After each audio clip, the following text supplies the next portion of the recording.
Assalamualaikum warahmatullahi wabarakatuh.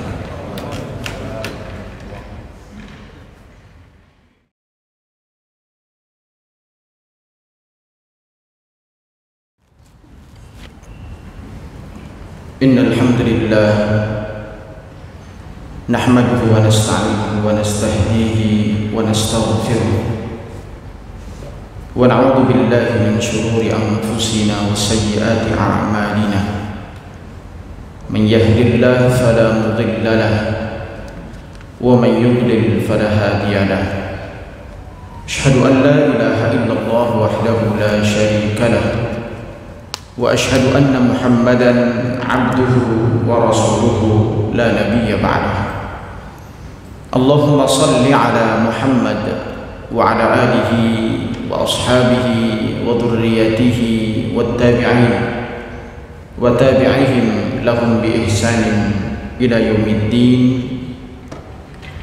Faqad qala Allah ta'ala fi kitabihil karim wa huwa asdaqul qailin. A'udzu billahi minasy syaithanir rajim. Ya ayyuhalladzina amanu taqullaha haqqa tuqatih wa la tamutunna illa wa antum muslimun.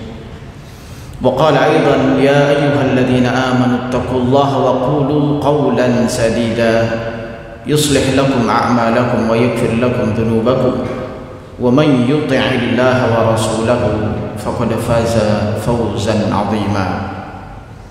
Amma ba'du, fa ya ibadallah usikum wa iyaya nafsi bi taqwallah faqad fazal muttaqun.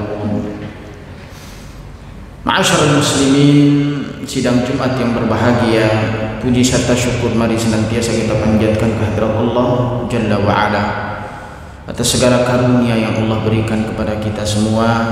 Hari ini kita dalam keadaan sehat walafiat, kita dapat melaksanakan tugas dan tanggung jawab kita sekaligus melaksanakan kewajiban kita kepada Allah Subhanahu wa taala dalam rangka melaksanakan ibadat salat Jumat. Besar harapan kita setiap amal-amal yang kita lakukan diterima oleh Allah Subhanahu wa taala. Salawat beriring salam semoga terlimpahkan selalu kepada junjungan kita Nabi Muhammad sallallahu alaihi wasallam, kepada seluruh para sahabat, para pengikut-pengikut beliau ila yaumil qiyamah. Ma'asyiral muslimin rahimani wa rahimakumullah. Kita hidup di dunia, Allah memerintahkan agar kita memperbanyak amal-amal kebajikan, amal saleh. Karena amal saleh adalah perbekalan yang kelak akan kita bawa menuju Allah Subhanahu wa taala. Amal-amal saleh itu bukan hanya akan membahagiakan kita di dunia, tapi terlebih akan memberikan kebahagiaan bagi kita di akhirat nanti. Maka karena itu di dalam satu ayat Allah Subhanahu wa taala menginformasikan kepada kita semua bahwa kelak manusia akan dimasukkan ke dalam surga karena amal perbuatannya. Allah Subhanahu wa taala mensinyalir hal tersebut di dalam surah An-Nahl ayat 32. Udkhulul jannata bima kuntum ta'malun. Wahai hamba-hambaku, masuklah engkau ke dalam surga dengan apa-apa yang kalian perbuat ketika hidup di dunia. Tentu amalan yang dikategorikan yang akan memasukkan manusia ke dalam surga adalah amalan-amalan yang didasari oleh ilmu. Namun tentu jika seseorang hanya memiliki ilmu tapi tidak mengamalkan, maka ilmu tersebut tidak akan menjadi kekuatan besar untuk memasukkan seseorang ke dalam surga. Maka dua-duanya harus dipadukan dan disinergikan dalam kehidupan ini. Amal seseorang akan diterima karena ilmunya, dan ilmu itu tidak akan bermanfaat kecuali dengan amal-amal yang kita lakukan.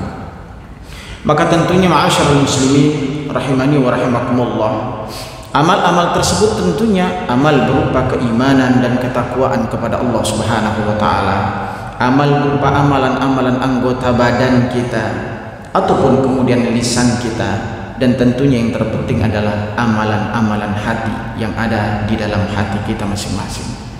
Ma'asyiral muslimin rahimani wa rahimakumullah. Namun selain kita konsentrasi untuk terus menambah amal-amal saleh kita dalam kehidupan ini, ada sesuatu yang menjadi tugas, bahkan tugas ini jauh lebih besar ketimbang tugas beramal itu, yaitu bagaimana kita menjaga kelestarian amal agar nilai-nilai amal yang kita persembahkan itu tetap langgeng diterima oleh Allah Subhanahu wa taala.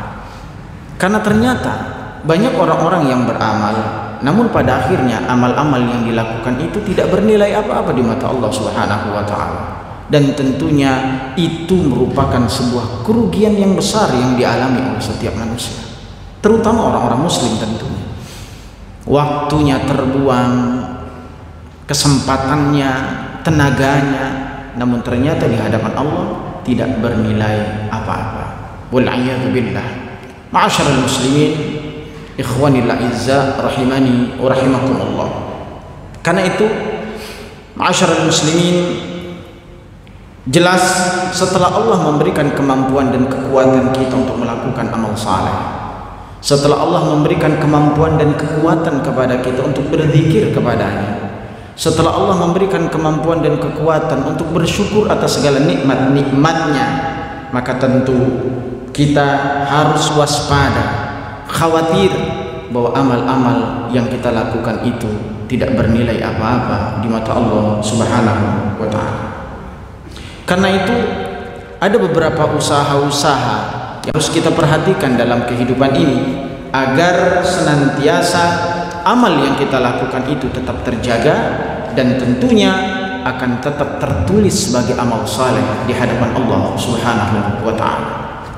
4 hal yang harus dihindari dalam kehidupan ini agar amal-amal itu tetap terjaga. Yang pertama, ma'asyiral muslimin rahimani wa rahimakumullah, hindari sifat ujub, sifat takabbur, sifat sum'ah di dalam diri kita. Dan potensi ujub itu ada dalam setiap orang, terlebih bagi mereka yang diberikan kelebihan dan keistimewaan.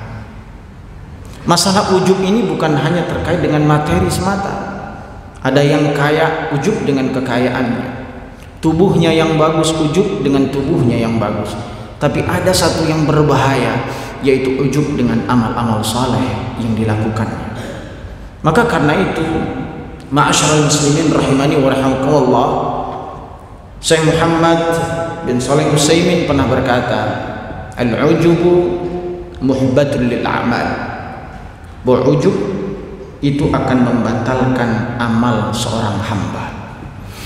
Ma'asyiral muslimin rahimani wa rahimakumullah, ketika seorang hamba salat malam, bahkan dengan istiqamah dia melakukan salat malam, namun dia ujub dengan salat malam yang dilakukannya, maka jelas amal-amal lelah, capek yang dilakukan dalam salat malamnya akan dibatalkan oleh Allah Subhanahu wa ta'ala. Ketika seseorang di dalam kehidupannya melakukan berbagai macam ketaatan kepada Allah Subhanahu wa ta'ala, namun ketaatan itu membuat dia ujub, membanggakan dirinya, maka jelas potensi dibatalkan seluruh amal-amalnya itu pun besar. Syekhul Islam Ibnu Taimiyah pernah mengatakan bahwa ujub termasuk syirik kecil, karena beliau mengatakan bahwa orang-orang yang ujub itu seakan-akan mengungkit kepada Allah Subhanahu wa ta'ala, padahal sesungguhnya yang memberikan kepada dia kekuatan dan kemampuan untuk beribadah adalah Allah Subhanahu wa ta'ala. Maka karena itu Rasulullah sallallahu alaihi wasallam pernah menyatakan bahwa ada 3 perbuatan yang perbuatan ini dapat membinasakan manusia. Salah satu di antara perbuatan itu yang Nabi sallallahu alaihi wasallam katakan adalah i'jabul mar'i bi nafsihi. Seseorang yang ujub terhadap dirinya sendiri, ujub karena amalnya, ujub karena perbuatan baiknya, dan seterusnya dan seterusnya. Maka seorang manusia yang tentunya kita kenal bersama, sahabat Nabi sallallahu alaihi yang mulia, bahkan manusia yang terbaik setelah Nabi Muhammad sallallahu alaihi wasallam adalah Abu Bakar As-Siddiq, dan beliau termasuk di antaranya al-mubasysyiruna bil jannah, orang yang sudah dipastikan masuk surga oleh Allah Subhanahu wa ta'ala. Ada satu hal yang beliau khawatirkan, dengan setiap amal-amal yang dilakukannya, takut melahirkan ujub dalam dirinya, sehingga ada sebuah kalimat yang populer yang sering dilantunkan, dibaca oleh Abu Bakar As-Siddiq dengan sebuah doa kepada Allah Subhanahu wa taala. Dan bisa jadi doa ini juga bisa kita amalkan, di mana Abu Bakar radhiyallahu anhu pernah berkata dan pernah berdoa, Allahumma anta a'lamu minni binafsi. Ya Allah, sesungguhnya Engkau maha lebih tahu tentang diriku ketimbang diriku sendiri. Wa ana a'lamu binafsi minhum, dan aku lebih tahu tentang diriku ketimbang mereka. Lalu kemudian dilanjutkan, Allahumma ja'alni khairan mimma yazunnun. Ya Allah, jadikanlah aku menjadi orang-orang yang lebih baik ketimbang apa yang mereka prasangkakan kepadaku. Karena belum tentu apa yang mereka prasangkan itu sejujurnya dan sebenarnya ada dalam diri kita.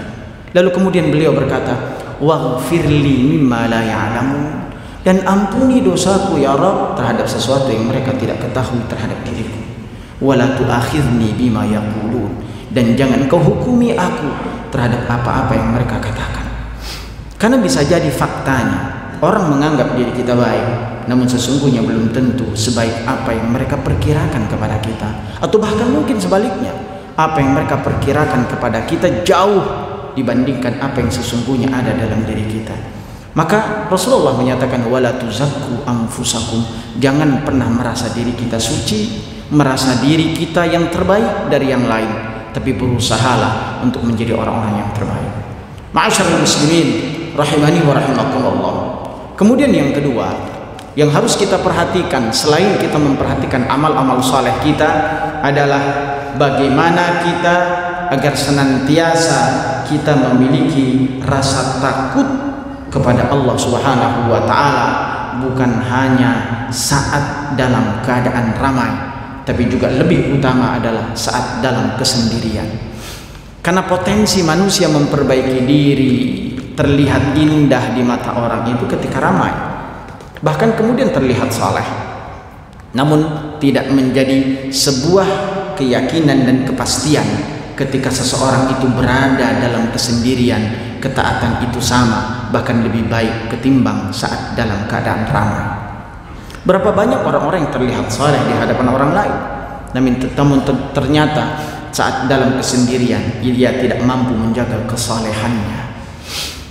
Maka karena itu, ma'asyiral muslimin rahimani wa rahimakumullah, ada sebuah riwayat Imam Abu Dawud yang kemudian meriwayatkan di dalam sunannya bahwa suatu hari Rasulullah Shallallahu Alaihi Wasallam di hadapan para sahabat, beliau menjelaskan ada seseorang yang kelak di akhirat nanti akan datang kepada Allah dengan membawa satu pahala, dan pahala itu sebesar gunung Tihamah. Namun yang mengejutkan para sahabat ketika Nabi melanjutkan kalimatnya, namun ketika mereka berhadap dengan membawa pahala sebesar gunung Tihamah itu, namun Allah batalkan amal itu, seakan-akan pahala sebesar gunung Tihamah itu tidak bermanfaat baginya. Hal inilah yang membuat para sahabat punya keinginan untuk bertanya kepada Nabi Shallallahu Alaihi Wasallam, dan ada satu kekhawatiran dalam diri mereka, jangan-jangan bahwa golongan itu adalah bagian dari mereka. Maka mereka bertanya, ya Rasulullah, siapakah mereka itu? Orang-orang yang membawa pahala sebesar gunung Tihamah lalu Allah batalkan, alangkah meruginya mereka wahai Rasul. Maka Rasulullah Shallallahu Alaihi Wasallam kemudian menjawab, mereka itu adalah seperti kalian mengambil malamnya. Artinya mereka itu bisa jadi sholat malamnya, melakukan ibadah di malamnya, namun mereka tidak mampu menjaga keharaman Allah saat dalam kesendirian. Karena itu betapa Nabi Shallallahu Alaihi Wasallam memberikan jaminan, orang-orang yang mampu menjaga ketaatan kepada Allah dalam kesendirian itu, maka di antara kenikmatan yang akan dapat diraih adalah kelak mereka akan diberikan naungan oleh Allah saat tidak ada naungan kecuali naungannya Allah Subhanahu wa taala. Karena saking pentingnya beribadah kepada Allah dalam kesendirian, dan dalam kesendirian itu kenikmatan beribadah semakin besar dibandingkan dalam kebersamaan dan keramaian. Umumnya sikap orang itu berubah dalam keadaan ramai. karena otomatis akan mendapatkan penilaian, penghargaan dari orang. Tapi ketika melakukan sendiri, maka tidak ada penghargaan dari manusia kecuali hanya diri kita dan Allah lah yang mengetahui apa yang kita lakukan. Maka karena itu ma'asyiral muslimin rahimani wa rahimakumullah, di antara golongan-golongan mereka yang kelak akan mendapatkan naungan adalah orang yang mampu merahasiakan amal-amalnya, namun saat dalam keadaan rahasia itu mereka meningkatkan motivasi dan kualitas serta kuantitas amal-amal soleh. Subhanallah. Maka dikatakan seorang laki-laki yang mengingat Allah lalu meneteskan air mata, maka mereka kelak akan mendapatkan naungan di sisi Allah. Mereka orang-orang yang bersedekah dengan tangan kanannya, namun tangan kirinya tidak mengetahui apa yang ia sedekahkan, padahal begitu dekatnya antara tangan kanan dengan tangan kiri seseorang itu. Maka inilah janji Allah. Namun hati-hati ketika seseorang beramal namun kemudian dalam kesendiriannya dia tidak mampu menjaga keharaman Allah Subhanahu wa taala, maka mereka kelak sama, dan kita bisa jadi termasuk bagian dari itu, orang-orang yang membawa pahala dan kita optimis akan masuk surga, namun ternyata amal-amal itu dibatalkan oleh Allah Subhanahu wa taala. Yang ketiga, ma'asyiral muslimin rahimani wa rahimakumullah, bahwa orang-orang yang kelak akan merugi di hadapan Allah dan mereka amal-amalnya tidak akan bermanfaat baginya adalah mereka orang-orang yang senantiasa melakukan kezaliman dalam kehidupannya, menyakiti hati orang lain, membicarakan keburukan-keburukan orang lain, menzalimi anak-anak yatim dan lain sebagainya, tampil menjadi pengadu domba antara satu dengan yang lain karena kepentingan-kepentingan pribadinya. Maka inilah yang disebutkan di dalam sebuah hadis Nabi sallallahu alaihi wasallam, di mana Nabi pernah bertanya kepada para sahabat, "Atadruna manil muflis?" Tahukah kalian siapakah yang bangkrut itu? Maka sahabat bertanya, "Al-muflisu fina ya Rasulullah man la dirham lahu wa la mata'." Orang-orang yang bangkrut itu ya Rasulullah, dalam pandangan kami, kata para sahabat, adalah mereka orang-orang yang tidak memiliki harta, ludes hartanya. Tapi kata Nabi sallallahu alaihi wasallam, orang yang bangkrut itu bukan yang seperti itu, kata Nabi. Tapi mereka adalah orang-orang yang sudah optimis untuk masuk surganya Allah dengan mati membawa pahala salat, zakat, puasa, hajinya. Dan tentu bagi kita, orang yang wafat dalam membawa amal-amal yang banyak mesti masuk surga. Namun dalam pandangan Allah ada beberapa perhitungan yang mesti harus dilakukan. Maka saat itu datanglah beberapa golongan menuntut kepada Allah agar orang tersebut tidak dimasukkan ke dalam surganya Allah. Fayu'ta hadza min hasanatihi wa hadza min hasanatihi. Kebaikan-kebaikan yang dimiliki orang tersebut diambil oleh Allah lalu diberikan kepada orang-orang yang telah ia zalimi dalam kehidupan dunia ini. Apakah selesai urusannya kepada Allah? Belum tuntas. Fa in funiyat hasanatuhu, apabila kemudian kebaikan-kebaikannya itu sudah selesai dan tuntas, maka apa yang kemudian qabla an yuqda ma alaihi, sebelum selesai urusan dan perhitungan Allah Subhanahu wa taala, maka apa yang terjadi? Keburukan-keburukan orang-orang tersebut akan diambil oleh Allah lalu ditimpakan kepadanya. Lalu apa yang terjadi? Jelas kerugian besar akan terjadi pada manusia tersebut, dan yang tadinya keyakinan masuk surga dibatalkan amalnya hingga akhirnya ia pun akan masuk ke dalam neraka. Maka hati-hati dengan kezaliman. Di satu sisi kita berbuat kebaikan, namun ikutilah perbuatan baik itu dengan akhlak yang baik sehingga kita tidak menzalimi orang lain. Terakhir, ma'asyiral muslimin rahimani wa rahimakumullah, bahwa orang-orang yang kelak akan bangkrut di hadapan Allah Subhanahu wa taala adalah mereka yang senantiasa melakukan amal-amal kebajikan, amal-amal saleh karena mengharapkan kehidupan dunia semata.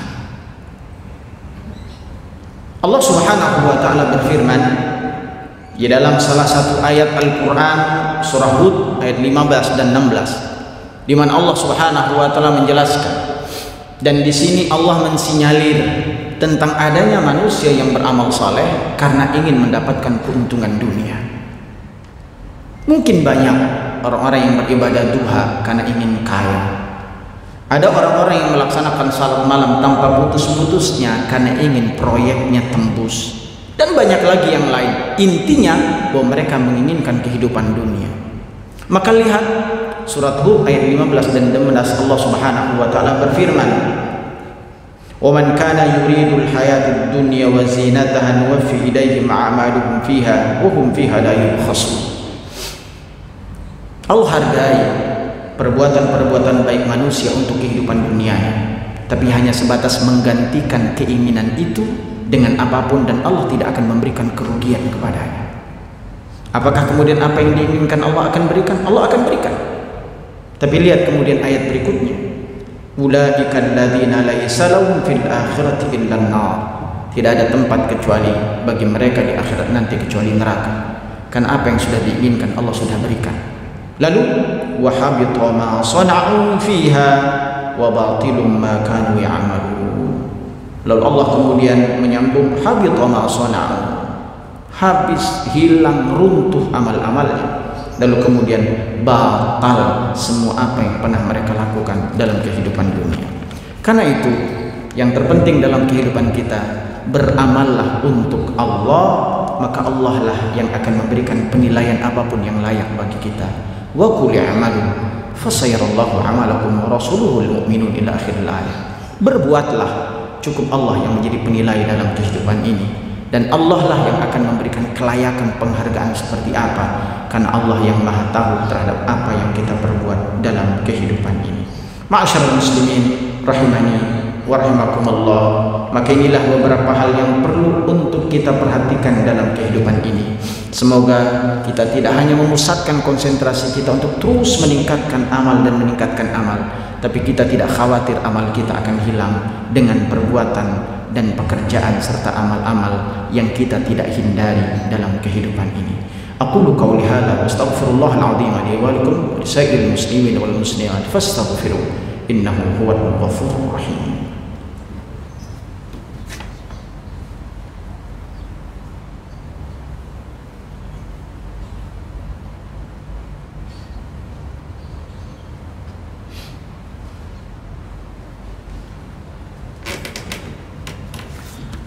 Alhamdulillahil wahidil qahhar al-azizul jabbar mukawwin layli 'ala an-nahar la yatul illa al-albab wal absar. Asyhadu an la ilaha illallah wahdahu la syarika lah wa asyhadu anna Muhammadan 'abduhu wa rasuluhu la nabiyya ba'dah. Allahumma shalli 'ala Muhammad wa 'ala alihi wa ashabihi wa dhurriyyatihi wat tabi'in wa tabi'ihim lahum bi ihsan ila yaumiddin. Amma ba'du, fa ya ibadallah usikum wa iyaya nafsi bi taqwallah faqad fazal muttaqun. Wa qala ta'ala jalla wa ala a'udzu billahi minasy syaithanir rajim wal 'ashri innal insana lafi khusr illa alladhina amanu wa 'amilus shalihat wa tawassaw bil haqqi wa tawassaw bis sabr. Wa qala ta'ala mukhbiran 'aliman fi kitabih innallaha wa malaikatahu yusalluna 'alan nabi ya ayyuhalladzina amanu sallu alaihi wa sallimu taslima. Allahumma salli ala Muhammad wa ala ali Muhammad kama sallaita ala Ibrahim wa ala ali Ibrahim innaka Hamidum Majid. Wa barik ala Muhammad wa ala ali Muhammad kama barakta ala Ibrahim wa ala ali Ibrahim innaka Hamidum Majid.